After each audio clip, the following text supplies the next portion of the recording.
Je reçois Charles Moshizi Mougaga sur ce plateau. Bonjour. Bonjour, monsieur. Directeur du centre de recherche. Le centre d'échange pour des réformes juridiques et institutionnelles. Sergi. Le Sergi, voilà. J'ai bien maîtrisé Sergi. Le reste, par moment, je m'embrouille. Ça peut arriver à tout le monde. Pour moi, Charles, le Sergi, c'est déjà tout dire. Vous n'engagez pas le barreau ici, mais vous êtes un grand avocat du pays. Merci, avec beaucoup d'ouverture sur le monde en termes de conférences et ainsi de suite, des contributions, des échanges dans le domaine qui est le vôtre. Vous êtes aussi très très proche de la presse congolaise parce que vous avez été à GED. Juridique à GED. Voilà, et chargé de la recherche, voilà. Des enquêtes si vous voulez. Voilà. Et vous avez publié même des ouvrages sur la liberté de la liberté de la presse. La liberté de la presse au Congo. Voilà. Rappelez-nous encore les titres de ces ouvrages. Le premier ouvrage porte sur... c'est un outil de vulgarisation des textes juridiques applicables aux médias et à la liberté de la presse de manière générale en RDC. Le deuxième, c'est les infractions de presse, analysées dans une optique de réforme du cadre normatif qui régit notamment les aspects répressifs des infractions commises par voie de médias. Le troisième, c'est le rôle des pouvoirs publics et particulièrement de la justice dans la protection de la liberté d'expression. Voilà. Des recherches qui ont beaucoup contribué dans voilà, l'avènement des cheveux blancs, parce que Charles Moshizi est très très proche de moi. On vieillit au quotidien, ça c'est évident. Plus on travaille, plus on s'épouse. Oui, c'est que la dame venait de dire tout à l'heure, c'est quand même un créneau spécial. Oui, mais je crois que les gens n'ont pas beaucoup conscience du fait que les deux lois de 2006 qui ont été prises pour réprimer les violences sexuelles sont très stigmatisantes à l'égard de l'homme. En cela, qu'elles mettent en adéquation la parole de la femme accusatrice et la liberté de l'homme qui est immédiatement accusé et qui, du seul fait d'être accusé, est privé de sa liberté et mis au cachot. Ça, c'est quand même un déséquilibre terrible en termes de violation de présomption d'innocence, en termes de violation de tous les principes qui régissent le droit de la défense, en termes de tous les principes qui régissent les procès équitables, etc. Sur base d'une simple accusation. Psychologiquement, ça a des répercussions sur le mental de la personne accusée, surtout l'homme, avec des conséquences néfastes pour le reste de la vie, et sur le foyer et sur lui-même. Exactement, parce qu'en plus, il y a le déshonneur. Un homme qui est accusé de manière établie ou pas d'avoir été violé et qui est mis en prison, perd forcément de son honneur, de sa respectabilité dans la société.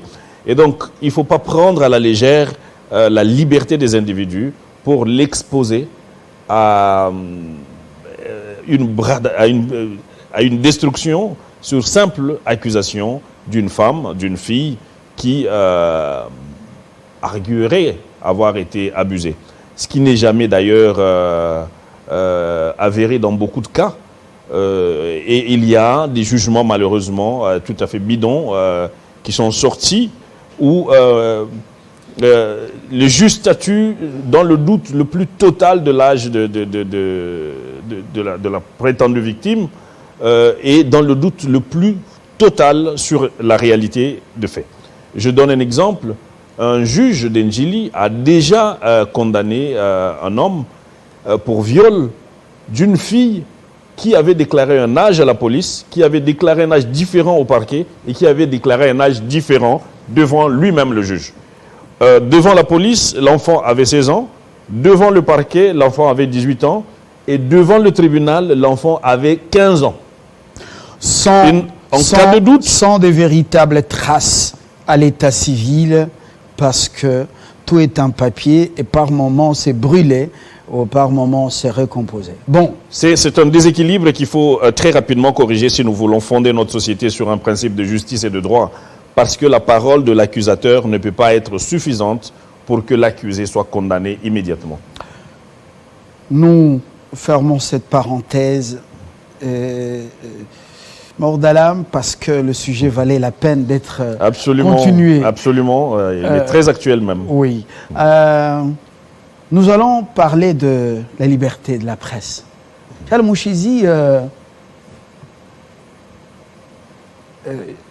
quel est votre regard?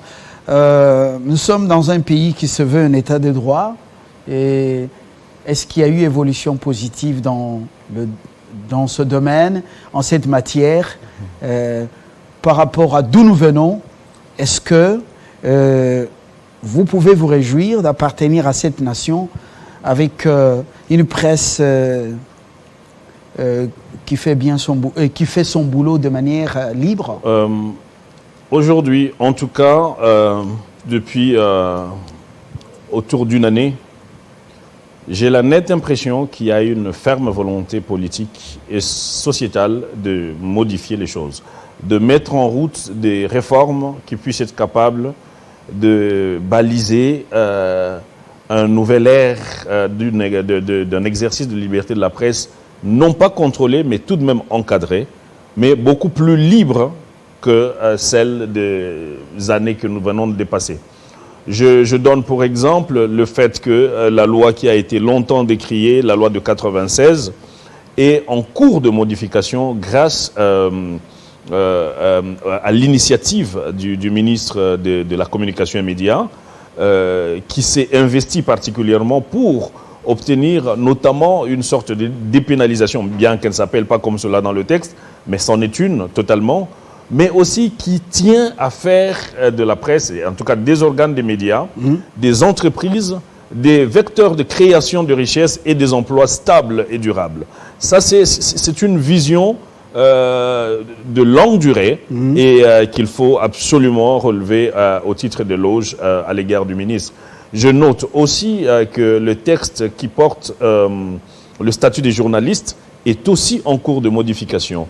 Et donc, il est en train d'être non seulement actualisé, mais mis en cohérence avec les engagements du pays en matière de droits de l'homme, des engagements internationaux du pays en matière de droits de l'homme en général, mais aussi en matière de liberté d'expression. Et donc, ça c'est aussi une évolution, parce que la société, c'est d'abord les lois et les institutions. Ce sont les lois qui mettent en place les institutions, et ce sont les institutions qui appliquent ces lois. Et donc, du moment qu'on travaille d'abord à l'actualisation, à la mise en cohérence des textes et qui doivent régir le secteur, c'est déjà un pas par lequel il faut commencer, avant d'espérer que des réformes institutionnelles vont suivre pour soutenir les réformes qui sont en cours et les mettre en branle pour mieux encadrer la profession, pour en faire effectivement un secteur qui contribue non seulement au développement économique, mais aussi au développement culturel et social de manière générale, étant entendu que les médias ont pour rôle essentiel de former, mais aussi d'informer l'opinion. La formation qui doit participer du travail des médias, c'est un travail qui doit être permanent et qui doit contribuer, qui doit appuyer le travail d'éducation des parents, qui doit appuyer le travail de formation des écoles,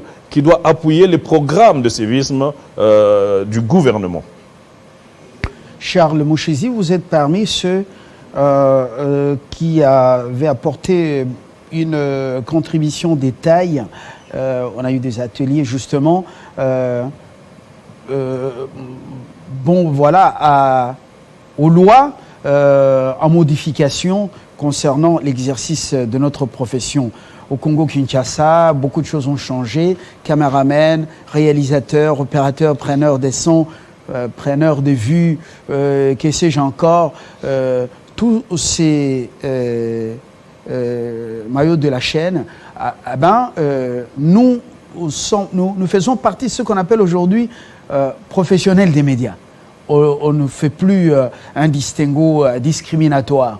Mais dites-nous concrètement, avec l'avènement de la toile, des NTIC, la manière dont les choses se passent maintenant, ce que vous suivez, est-ce que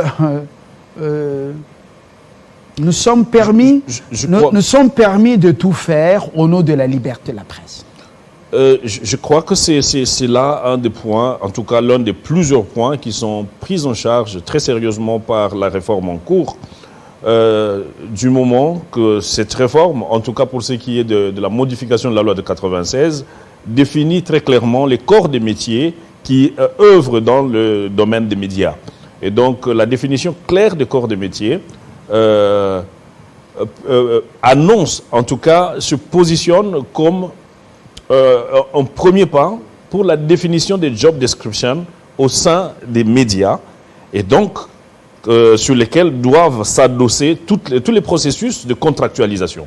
Encore que justement l'obligation de contractualiser avec les professionnels qui œuvrent au sein d'un média devient une obligation et elle s'accorde avec les dispositions du Code du travail, en cela que le patron de médias ayant l'obligation de contractualiser avec le professionnel qui l'engage, se met dans l'obligation de respecter les dispositions du Code du travail et des conventions collectives particulières qui peuvent s'appliquer dans le domaine des médias. Je sais par exemple qu'à la RTNC, il y a une convention collective.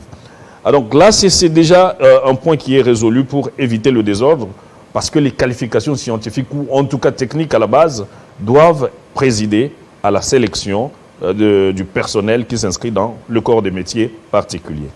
Alors pour ce qui est du développement de l'Internet et donc du déferlement des professionnels et non professionnels dans l'activité d'information, la loi a aussi l'avantage aujourd'hui d'intégrer les médias en ligne. Le projet de loi plutôt, il intègre cette question en définissant très clairement les concepts et les corps des métiers aussi qui agissent dans ce domaine-là. Autrement dit, tout le monde ne pourra pas s'appeler journaliste en ligne si il ne répond pas aux conditions qui sont déjà établies. Mais là, on va avoir peut-être un problème technique sur lequel il faut anticiper, c'est la régulation des médias en ligne, en considérant d'abord leur spécificité d'immatérialité, mais aussi cet aspect de transfrontalité, si je peux ainsi dire, parce qu'un média en ligne qui émet à partir de Kinshasa peut être capté à Katmandou, peut être capté à Bombay. Et là, la question de la responsabilité du journaliste pourrait se poser si jamais on parvient à cerner la faute de manière précise par le fait de la régulation. Mais au-delà de la régulation, il faudra nécessairement une co-régulation qui devra impliquer des réseaux régionaux ou même au niveau international des groupes régionaux pour que des directives en matière de diffusion d'informations en ligne soient prises et qu'elles servent de modèle pour l'encadrement des informations qui doivent être considérées comme des informations professionnellement postées sur la toile. Autrement faire, ce sera du désordre et la loi devra s'appliquer. Alors, lorsque on voit justement les dérapages qui sont enregistrés, dénoncés même par des institutions légalement établies au pays et par même les confrères dans la profession, on constate que les organes des régulations et d'autorégulation sont par moments butés à un problème. Un problème parce que ceux qui sont sur la toile, ils se croient des gens tout permis pour raconter n'importe quoi. Dans la violation flagrante plutôt des principes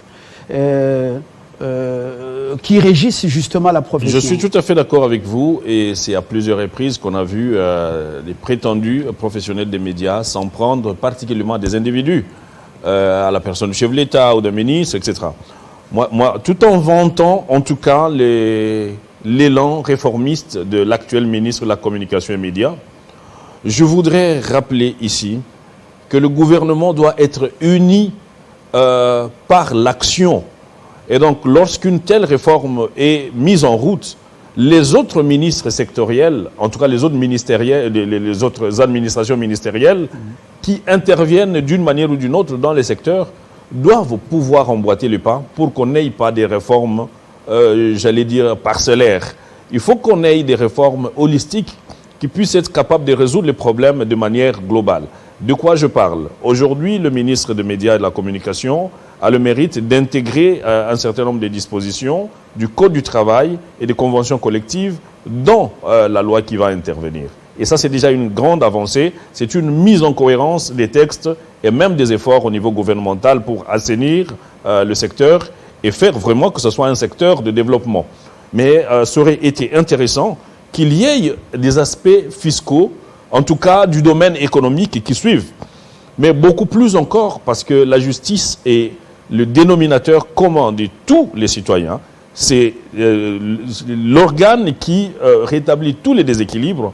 La justice doit être préparée à non seulement intérioriser la spécificité du principe de la liberté de la presse, à s'engager à la défendre, à le défendre plutôt, mais surtout à faire en sorte qu'elle joue pour sa propre crédibilité, pour que, au nom de la liberté, au nom de la liberté d'expression, les gens soient informés de manière adéquate, sans déséquilibre, sans que les informations diffusées, sans que les activités des médias et des journalistes puissent aller au-delà de ce qui est exigé par la loi. L'organe, voilà, l'UNPC national avec l'UNPC Kinshasa qui est méga vraiment structure par rapport à toutes les provinces. On a l'OMEC, on a également... on a des commissions, la CAD, la commission de discipline, commission CAD, autant de structures, c'est vrai. Mais est-ce que vous sentez qu'il y a une sorte... il y a la volonté de pouvoir sanctionner? Est-ce que la sanction qui est prise, elle est complaisante, une sanction rigoureuse, comme chez vous, à l'avocature ou au barreau, par moment, c'est très rigoureux jusqu'à la radiation et qui reste d'application? Je suis tenté de revenir encore sur les éloges que je suis en train de faire par rapport aux réformes actuelles du ministre de la Communication et Médias, en cela que cette question est aussi prise en compte. En fait, sans la sanction, il n'est pas possible que des règles soient respectées. Sans la sanction, les règles ne sont que des vœux, que des souhaits. Et donc, parlant de la justice, j'en appelle au ministre de se mettre en partenariat avec le ministre actuel des médias pour que des schémas concrets d'une répression, je n'aime pas beaucoup le mot, de fautes commises par voie de médias, soient tracés tout en respectant la spécificité du principe de la liberté de la presse qui ne s'accommode pas avec trop de répression. Et donc, je crois que c'est un début déjà que ces réformes soient mises en route. Mais il y a là, moi, ma question, vous sentez, on termine justement, c'est au niveau de l'autorégulation, au niveau interne, au niveau de l'UNPC, parce qu'il y a un tribunal de J'allais terminer justement par là. Qui est une commission des disciplines. J'allais justement terminer par là, parce que les réformes qui sont mises en route aujourd'hui par le ministre de la Communication et Médias prennent en compte le besoin d'un congrès pour la refondation de la profession, et notamment pour la réforme de la macrostructure de l'UNPC, qui est complètement dysfonctionnelle du fait d'avoir plusieurs têtes de décision. Et donc, le ministre va accompagner la profession, ce n'est pas le ministre qui va organiser, il va accompagner la profession avec l'aide des experts qui seront mis à profit pour la cause, afin que des textes soient élaborés de manière à rendre fonctionnelle l'autorégulation, qui est une structure, qui est un exercice très essentiel pour le rétablissement de l'ordre dans la profession. Pourquoi? Parce que dès que les professionnels commencent à respecter eux-mêmes les principes qui les régissent, on n'a plus besoin de recourir à la justice parce qu'il n'y aura plus de plaintes. Et c'est le rappel que l'UNPC nous fait souvent. Sachez, votre miraille de protection, la première, c'est observer le respect de l'éthique et la déontologie professionnelle. Exact. Après, nous, on saura comment vous défendre, on saura comment vous juger. Mais dans un premier temps, soyez vous-même un exemple. Oui, il y a des soucis, évidemment. Charles, on reviendra à vous, parce que les réformes envisagées, avec l'appui du ministre Mouyaya, qui est lui-même un confrère. La profession n'a jamais eu autant de chance. Je le sens très engagé. Oui, donc je me souviens quand on était chez Roubaix-Roy, en attendant, y couvrant des activités, vice-président en charge de la défense, sécurité, politique, je crois. Vous voulez, avec Mouchobekwa et les autres. Et voilà, je crois qu'il a une longueur d'avance de comprendre ce qui se passe. Mais vous savez, le tout dans le respect de cet état de droit que nous voulons tous. Hein. On le construira. Et voilà. Bon, entre-temps, c'est pas la fête, mais c'est la célébration. Mais en toute responsabilité. Exact. Charles Mouchizi, directeur du Centre d'échange pour des réformes juridiques institutionnelles, le CERJ. Un chercheur, un écrivain. Bon, comme il revient, c'est bien. À un moment donné, il m'a beaucoup fui. Voilà. Loin de la politique, mais très équilibré. Très équilibré. Hein, lui, il n'est pas dans la politique politicienne. Très bonne journée. Merci, excellente journée à vous, Monsieur Fabien. Merci.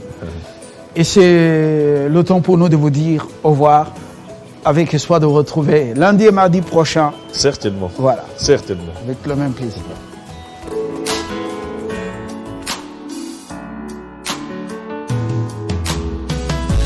Aujourd'hui c'est ton jour, happy birthday. Tout le monde à la maison, happy birthday.